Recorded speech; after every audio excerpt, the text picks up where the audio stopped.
Salam değerli dostlar, Xırdalan şəhərinin ən quru olan ərazisində kim quru yeri axtarır, bax bu evin təqdimatına diqqət edin.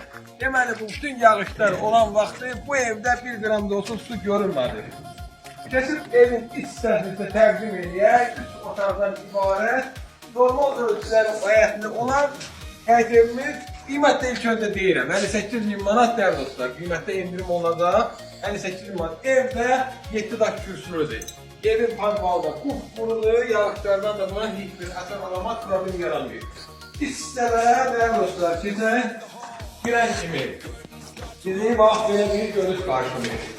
Burada təqdimatda qeyd edək ki, koridor G variantı istifadə olunub, girən kimi sağ tərəfdə belə bir dənə yataq otağı yerləşdirilir. Otaqların ölçüsü normal orta. Burada da digər bir yataq otağımız yerləşdirilir.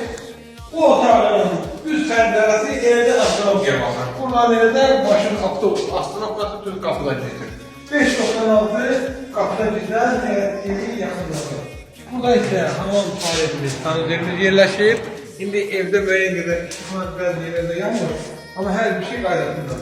Mətbəximiz değerli dostlar, mətbəx öz pəncərəsi öz həyətdə baxır.